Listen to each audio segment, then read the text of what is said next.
제가 이제 신학교 다닐 때 우리 그 선배님 중에 굉장히 재미있으신 분이 있었어요. 항상 별명이 움직이는 개그 박스 이렇게 항상 재밌고 그래서 이렇게. 근데 이제 그 선배가 하루는 이렇게 후배들 있고 그런 데서 무슨 얘기를 했는데 아무도 그 얘기를 믿지를 않았어요. 그래서 좀 의아한 표정으로 이렇게 있으니까 그 눈치를 채고서 이런 얘기를 하더라고요. 야, 니네들 보이는 사람 말도 안 믿으면서 어떻게 보이지 않는 하나님을 믿는다고 할 수 있느냐, 이렇게 이제 나무란 적이 있어요. 일리 있는 말이죠. 오늘 말씀과 어떻게 보면 일맥상통한다고 할 수가 있겠습니다. 우리가 신앙생활이라는 것은 결국은 하나님을 사랑하는 것이고 또 하나님을 사랑하면서 교제하면서 나누는 삶이 신앙생활입니다. 근데 하나님을 사랑하는 것이 반드시 형제 사랑을 통해서 드러나야 될 줄로 믿습니다. 우리가 열매를 보고 나무를 알 수 있겠죠. 사과 열매를 보니까 이 나무가 사과구나 이렇게 알 수 있는 것처럼 형제 사랑하는 것을 보고 이웃을 사랑하는 것을 보니까 이 사람이 하나님을 사랑하는 사람이구나, 하나님의 사랑이 이 사람 가운데 있구나 라는 것을 알 수가 있습니다. 그래서 예수님께서 우리에게 주신 가장 큰 계명, 그게 사랑 계명입니다. 하나님을 사랑하고 이웃을 사랑합니다. 근데 순서는 하나님 사랑이 항상 먼저예요. 그게 이제 뭐 철학에서는 존재론적 순서라 그래요. 그래서 하나님 사랑이 먼저 있고 그 사랑을 모델로 해서 그 사랑을 우리가 받아서 그것을 가지고 이웃을 사랑하고 형제를 사랑하는 것이죠.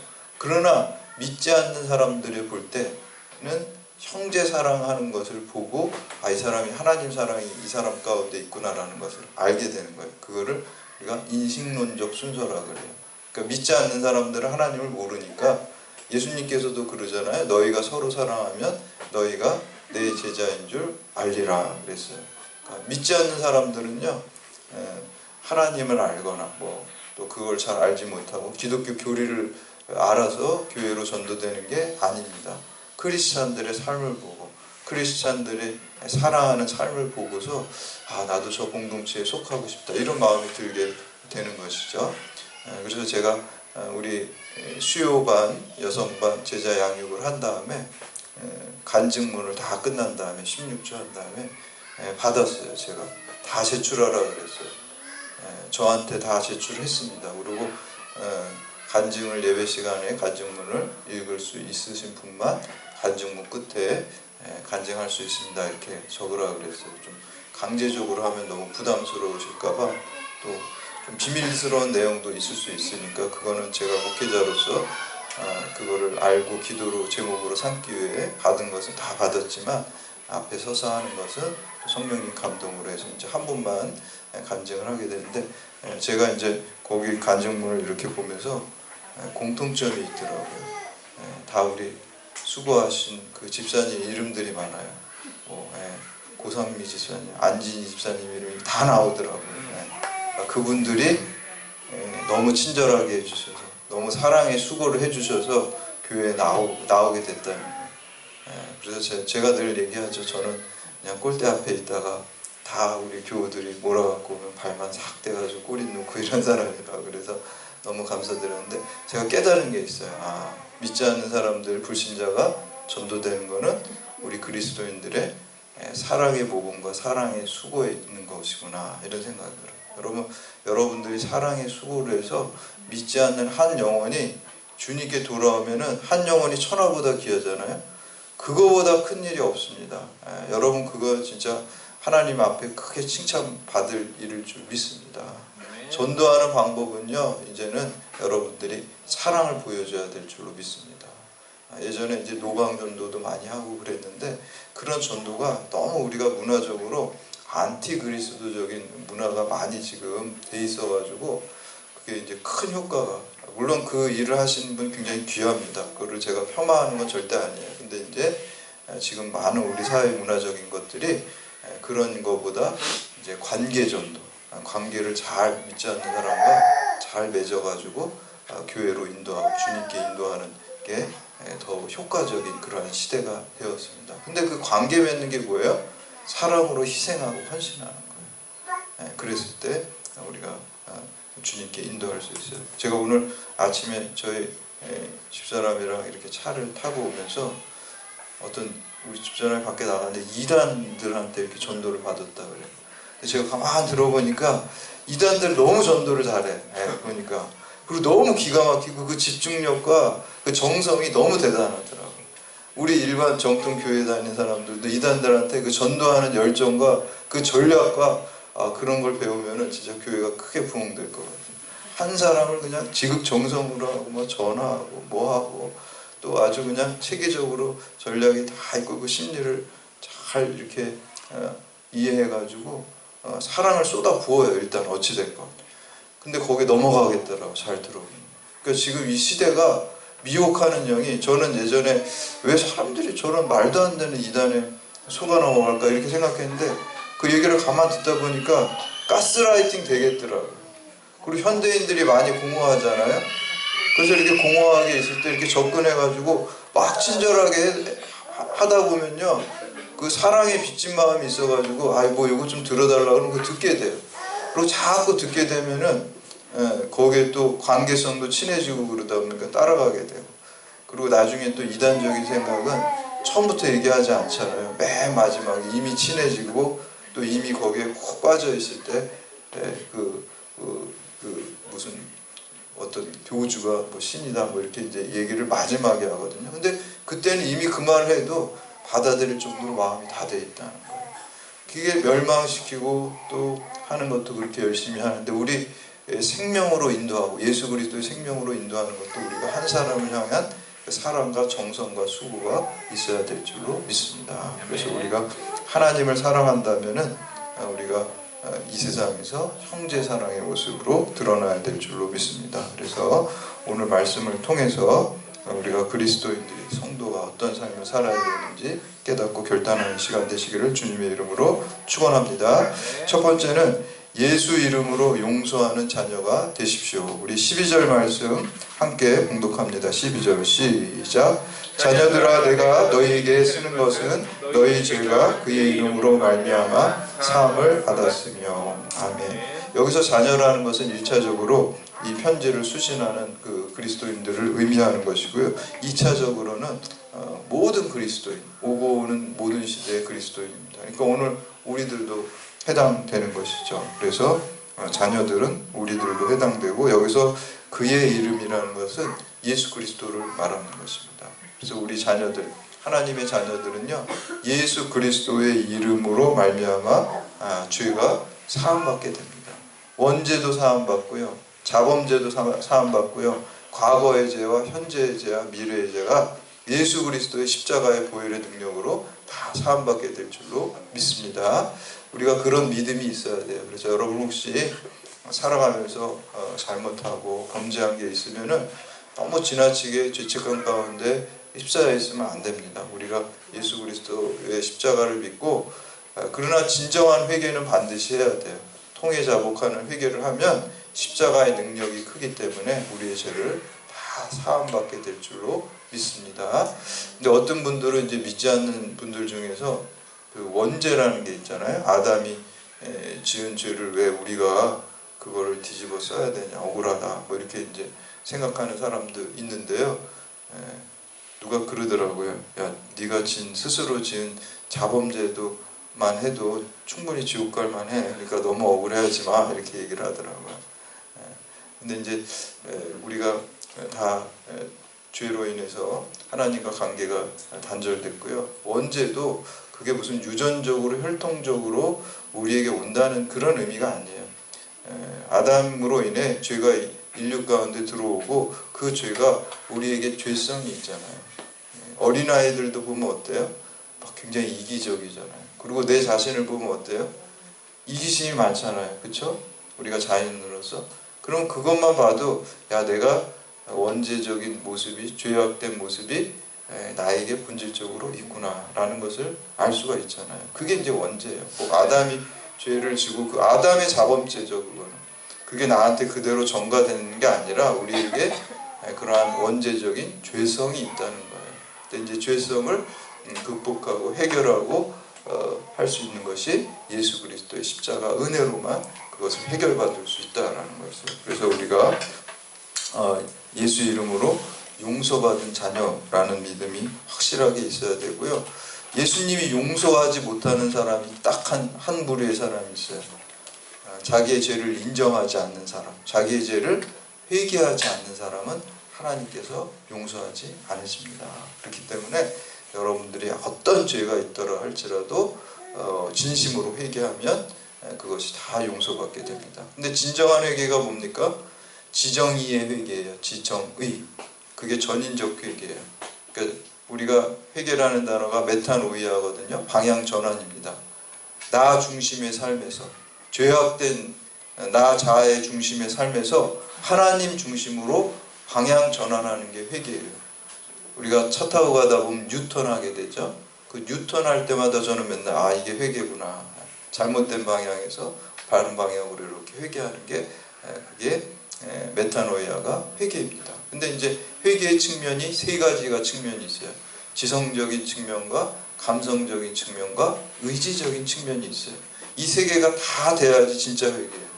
그 세 개 중에 한 개라도 안 되면 거짓된 회개예요. 잘못된 회개, 진정한 회개가 아니에요. 머리로 알아야 돼요. 내가 잘못했구나. 내가 죄인이구나. 이걸 머리로 먼저 알아야 돼요. 그 다음에 감정으로 알아야 돼요. 통에 잡을게 슬퍼해야 돼요. 내 죄를. 그리고 거기서 끝나면 안 돼요. 대부분 여기서 끝나요. 지성적인 측면 회개와 감성적인 측면에서만 끝난다는, 그게 문제라는 거예요. 의지적인 측면에서 우리의 삶에 적용해서, 의지는, 감정은 일시적이잖아요. 그러나 의지를 가지고 내가 이제는 다시는 불순종하지 않고 하나님 말씀을 쫓아서 순종해야지. 또 내가 이게 연약하니까 성령님 도와주세요. 기도하면서 내 삶이 예전에 죄악된 삶에서 벗어나서 하나님 말씀에 순종하는 삶으로 바뀌는 것이 진정한 회개인 줄 믿습니다. 그래야지 열매가 있어요. 그래서 우리 경찰대학 폐허도 믿음으로 구원받고 행함으로 쓰임받는다. 행함이라는 게 하나님 말씀을 행하는 것이고 순종하는 것이죠. 순종할 때 여러분들이 용서받고 쓰임받고 축복받게 될 줄로 믿습니다. 그래서 우리가 예수의 이름으로 용서받는 하나님의 자녀가 되고요. 두 번째는 예수 그리스도에 대한 지식이 충만한 아비가 되십시오. 우리 13절과 14절 말씀 함께 봉독합니다. 13절 14절 시작. 아비들아 내가 너희에게 쓰는 것은 너희가 태초부터 계신 이를 알았으며 청년들아 내가 너희에게 쓰는 것은 너희가 악한 자를 이겼습니다. 아이들아 내가 너희에게 쓴 것은 너희가 아버지를 알았으며 아비들아 내가 너희에게 쓴 것은 너희가 태초부터 계신 이를 알았으며 청년들아 내가 너희에게 쓴 것은 너희가 강하고 하나님의 말씀이 너희 안에 거하시며 너희가 흉악한 자를 이겼습니다. 아멘. 오늘 본문 말씀에 보면은 세 부류의 사람들이 나오고 있습니다. 아비들, 청년들, 아이들, 이렇게 이제 세 부류의 사람이 나오고 있죠. 이 아비들이란 교회 안에서 나이가 많거나 또 지도적인 위치에 있는 사람들을 의미합니다. 그리고 청년들이란 젊고 힘있게 일하는 사람들을 지칭하고요. 그리고 아이들이라는 것은 우리 12절의 자녀들과 같은 뜻으로 하나님의 아이들, 하나님의 자녀들, 이렇게 얘기하고 있습니다. 그래서 아비와 청년을 포함한 또 모든 그리스도인을 지칭한다라고 볼 수가 있습니다. 특히 우리가 여기에서 주의 깊게 살펴볼 것은 이 아비들에 관한 것입니다. 물론 아버지라고 하면은 문자적으로 나이가 많은 사람입니다. 그러나 본문에서는 영적인 나이가 많은 사람을 의미하고 있습니다. 그래서 초신자가 아니라 오랫동안 예수 믿은 사람들. 그러니까 모태신앙인 사람들은 나이가 지금 30살이라 그러더라도 오래 믿은 거잖아요. 30년을 믿은 거잖아요. 그래서 이제 그런 의미가 있습니다. 우리가 어떤 볼링이나 또 테니스, 야구 같은 거 이렇게 하게 되면 취미생활로 하더라도 그 구력이라고 그러더라고요. 볼링 동호회 가면 구력이 얼마예요? 이렇게 물어보죠. 저 10년입니다. 20년입니다. 이렇게 하는데 구력보다 더 중요한 게 뭐가 중요할까요? 실력이 중요하겠죠. 오래 쳤다고 무조건 실력이 좋은 게 아니잖아요. 근데 이제 조금 부끄러운 거는 구력은 오래됐는데 자기 에버리지인가요? 그거는 더 낮으면은 조금 창피하잖아요. 마찬가지로 우리가 예수 믿은 구력, 내가 20년 믿었어, 30년 믿었어, 오래 믿은 게 자랑이 아니죠. 내가 정말 예수님 닮아가는 사람으로 내 삶이 변화되었는지, 이게 더 중요한 거잖아요. 그리고 어떤 예수 그리스도에 대한 체험이 있는지, 그런 게 더 중요한 것입니다. 그래서 우리가 그 예수 그리스도에 대한 지식이 충만한 아비가 되어야 됩니다. 그래서 성경도 많이 우리가 읽어야 되고요, 알아야 되고요, 지식적으로. 그리고 체험도 많이 해야 될 줄 믿습니다. 우리가 제가 예전에 그 종교 경험의 다양성이라는 그 윌리엄 제임스 책에 보면은 종교 경험의 특징 중에 하나가 수동성이라고 그랬잖아요. 사도 바울이 다메섹 도상에서 부활하신 예수님 만나야지 이렇게 계획 짜가지고 만난 게 아니잖아요. 만나진 거죠, 하나님 측에서. 그래서 이제 어떤 하나님을 체험하는 기본적인 본질적인 것은 수동적이거든요. 인간이 뭐 경험할 수 있다고 경험하는 건 아닙니다. 그렇지만 그 경험을 확률을 높일 수 있는 방법이 있어요. 우리가 기도의 자리로, 말씀의 자리로 자꾸 나아가면은 음성을 듣게 돼요. 저도 제가 체험한 걸 이렇게 보니까 초자연적인 하나님의 음성을 듣던 게 이렇게 뭐 어디 놀러 가서 놀다가 들은 적은 별로 없어요. 거의 없어요. 그리고 항상 기도의 자리로 나아갔을 때 들었다는 거예요. 기도의 자리로, 또 말씀 듣는 자리로, 기도할 때 그런 음성을 주로 듣지, 그냥 뭐 이렇게 사도 바울 같은 경우는 되게 예외적인 거죠. 예수 믿는 사람들을 잡으러 가다가 들은 거잖아요. 그건 굉장히 예외적인 거고, 보통 일반적으로는 기도할 때 듣게 돼요. 새벽에 기도할 때라든지, 또 어려운 일이 있어가지고 그냥 상한 심령으로, 답답한 심정으로 하나님께 막 간절히 기도하다가 그냥 마음이 갈기갈기 찢어진 상황에서 막 하나님께 기도하다가 듣게 되더라고요. 그래서 하나님 말씀을 듣는 게 아무리 우리가 수동성이지만 확률을 높이는 것은 말씀과 기도의 자리로 나아갈 때 우리가 하나님의 말씀을 많이 듣게 됩니다. 그래서 여러분들이 신앙생활에 신앙의 구력이 오래됐으면 좀 체험이 있어야 될 줄로 믿습니다. 체험을 사모하시기를 바랍니다.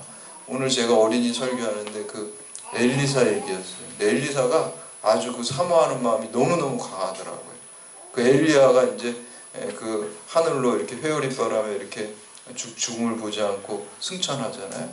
그때 넌 여기 남아 있으라고 그랬는데 말을 안 들어요. 근데 그게 이제 스승의 말을 안 듣는 게 아니라 그만큼 그냥 사모하는 말이 있어요. 거기서 만약에 스승이 너 여기 있어 그러면은 내가 좀 따라가는 게 스승이 부담되나? 그러고 이제 제 성격이 좀 그럴 것 같은데 괜히 우리 스승님이 있으려는데 부담 줄까봐 미안해서 안 따라갔을 텐데 저라면 안 따라갔을 것 같아. 뭐 사모하지 않아서가 아니라 좀 미안해서 저 하지 말라 했는데 그걸 또 어기고. 근데 오늘 엘리사 보니까 막 무시하고 막 사모하는 거는, 천국은 침노하는 자의 것이라는 말이 있잖아요. 그러니까 내가 기질이 좀 적극적이지 않고 내성적이지 않더라 할지라도 하나님 믿는 데서는 적극적이시기를 축원합니다. 그러니까 엘리사가 그냥 막 따라가는 거죠. 뭐 길갈에 있으려면 나 베델 간다, 베델도 간다 그러고, 또 여리고도 간다 그러고, 요단도 간다 그러고, 그냥 따라가니까 또 성령을 갑절로 받는 그 놀라운 역사가 있습니다. 그래서 여러분도 하나님 그 체험하는 거를 엘리사처럼 사모하시기를 바랍니다. 사모하는 자에게 하나님께서 능력을 주시고, 또 하나님 음성 듣기를 원하시는 자에게 음성을 들려주실 줄 믿습니다. 그래서 여러분들이 그렇게 나아가실 때 그 체험을 가지고 양육을 할 수가 있어요. 아비가 된다는 건 뭐예요? 아비라는 거는 자녀가 있다는 거예요. 그래서 여러분 신앙생활을 오래 했는데 출산을 못해요. 그러면 건강한 신앙이 아니에요. 출산하는 게 뭐예요? 전도하는 거예요. 전도하는 거예요. 믿지 않는 사람들을 전도하고, 또 이렇게 교회로 인도하고, 또 양육을 내가 이제 시켜야 돼. 나도 양육을 받았잖아요. 그래서 우리가 제자 양육을 받는 목적이요, 그냥 여러분을 받는 데서 끝나는 게 아니라 이제 그러한 또 새신자가 오면 여러분이 1대1로 양육하기 위해서 양육을 배우는 거예요. 그래서 내가 배운 것 같이 똑같이, 그게 이제 아비가 되는 거죠. 그래서 알아야지 우리가 아비가 될 수 있기 때문에 지적으로 알고, 또 감정적으로도 은혜 많이 받고 체험하고, 체험이 있어야 돼요. 그래서 체험신앙이 있으면 좋은 게 뭐냐면요, 세상 살다 보면 시험과 유혹과 분노할 일들이 반드시 있습니다. 이렇게 무슨 진공 상태가 아니잖아요. 인생이라는 건 그런 일들이 막 시험도 들어오고 아까 제가 이단 얘기했잖아요. 그런 미혹들이 체험신앙이 없으면 넘어가겠더라고 보니까. 가스라이팅 당하게 생겼더라고 보니까. 너무너무 무섭더라고요. 아주 집요하게 그렇게 오는데 그럴 때 우리가 체험신앙이 있어야지 그거를 물리칠 수가 있어요. 그래서 신앙의 아비가 될 수 있으면은 그런 체험이 있어야 될 줄로 믿습니다. 그래서 흔들리지 않고 그리고 또 양육하고 또 그 가르칠 수가 있어요. 그래서 오늘 말씀해 보니까 그리스도의 지식에 충만한 아비가 되기를 바랍니다. 세 번째는 마귀를 이기는 강건한 믿음의 청년이 되십시오. 13절과 14절에 보시면 청년들아 내가 너희에게 쓰는 것은 너희가 악한 자를 이기었음이라. 청년들아 내가 너희에게 쓴 것은 너희가 강하고 하나님의 말씀이 너희 안에 거하시며 너희가 흉악한 자를 이기었음이라 라고 말하고 있습니다. 우리가 보통 청년들을 20대를 청년들이라고 얘기를 하죠. 젊고 힘이 있을 때를 상징하는 것입니다. 근데 여기에서 말씀하는 것은 꼭 20대만을 의미하는 게 아니에요. 우리가 믿음의 강한 믿음을 가지고 있는 사람을 의미하는 것입니다. 그래서 이런 청년의 믿음을 가지고 마귀를 대적하고 이겨야 될 줄로 믿습니다. 그래서 강하고 담대한 믿음으로 이겨야 되는 것이죠. 그래서 우리가 성경에서 이렇게 강한 것을 상징할 때 독수리를 많이 상징해요. 그래서 보면 이제 기독교 대학들 보면은 상징물이 다 독수리예요, 보면. 그렇죠? 여러분 연세대학교도 다 독수리잖아요. 이유가 성경의 독수리가 아주 신앙에 비상하는 그러한 강한 모습을 보여줘. 백석대학도 보니까 독수리더라고요. 그래서 그런 독수리가 그런 상징성이 있는데 경찰도 독수리더라고요. 제가 깜짝 놀랐어요. 경찰, 크리스찬이 경찰에 설립할 때 있었나 그런 생각이 너무 그렇더라고요. 야, 우리 경찰대학도 하나님의 대학으로 만들어야 되겠구나. 독수리. 여기 상직탑도 독수리잖아요. 그렇죠? 상직탑의 가운데 있고 그 양쪽에 뭐 조국, 정의, 명예 이렇게 있는데 그게 다 독수리 몸체하고 날개 이렇게 의미하는. 그러니까 이게 성경적인 거예요. 경찰대학도 보니까 굉장히 성경적인 대학이에요. 그래서 원래 독수리인데 이게 1945년 10월 21일에 우리나라가 이제 해방되고 대한민국 경찰이 이제 설립이 되면서 그때 이제 독수리로 이렇게 상징새로서 이렇게 한 거잖아요. 10월 21일이 우리 경찰의 날이고요. 그런데 이제 이게 미국도 이제 청교도들이 지은 나라니까 기독교 정신, 그래서 독수리 하는 거예요.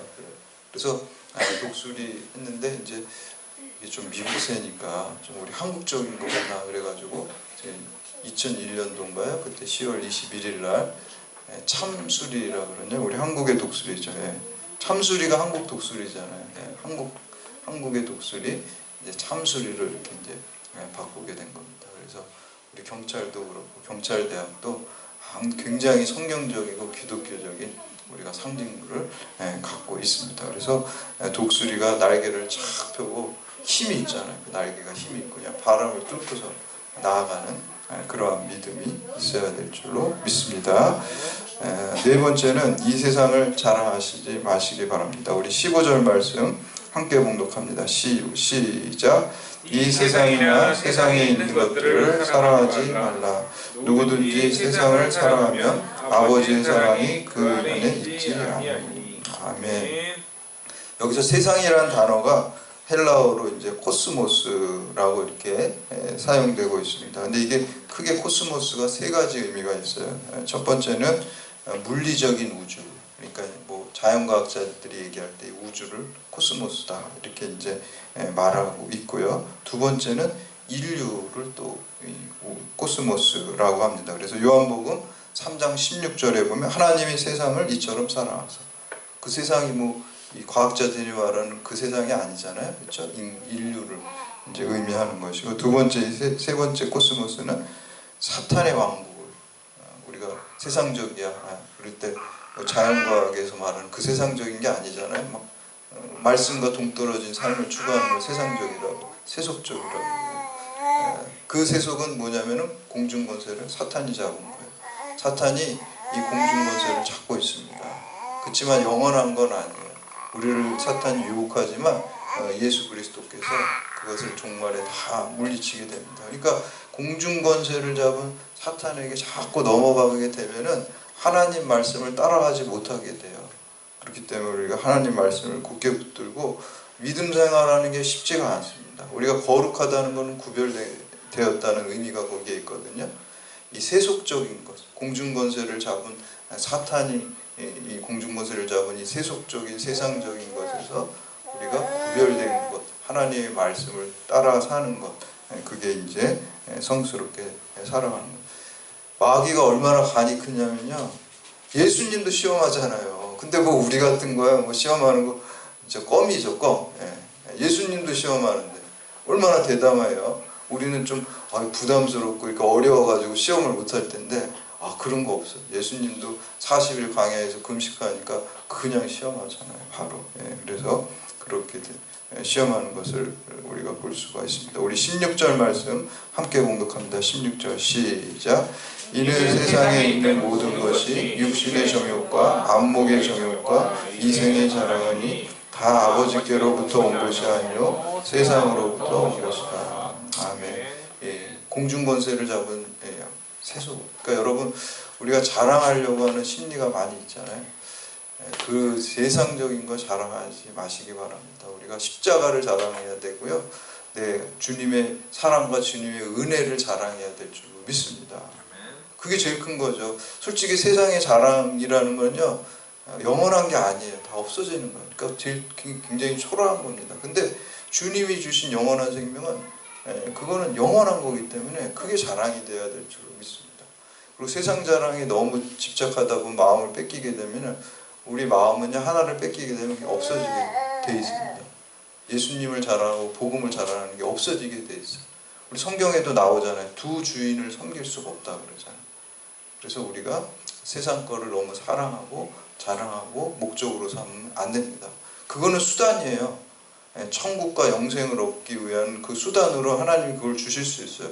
그럼 그거를 천국 복음을 위해서, 선교를 위해서, 사랑의 실천을 위해서 그 수단으로 준 거를 사용하는 거예요. 여러분의 어떤 지위를 주신다든지 물질을 주신다든지 어떤 환경을 주시는 게 다 수단이고, 여러분 그걸 자랑하라는 게 아니에요. 그걸 가지고 축복의 통로로 사용해야 될 줄로 믿습니다. 그러니까 우리가 목적을 분명히 알아야 되는데, 그걸 모르면은 세상 사람들은 하나님이 수단으로 주신 거를 자꾸 자랑하고 그게 목적이 되버려요. 멸망하는 인생입니다. 그래서 세 가지로 얘기하는데, 육신의 정욕, 안목의 정욕, 이생의 이렇게 자랑이라고 그러는데, 이 사탄이 이제 이렇게 시험을 하고 선악과를 따먹을 때도 마찬가지죠. 선악과가 먹음직스럽다. 먹는 거는 육신의 정욕이잖아요. 우리가 다 욕망이 있잖아요. 보암직도 하였다. 안목의 정욕이잖아요. 선악과 보암직하잖아요. 그리고 지혜롭게 할 만큼 탐스러웠다. 지혜가 있으면 자랑할 만큼 이생에 자랑. 우리가 똑똑하면 막 자랑하고 싶잖아요. 잘난 척하고 싶잖아요.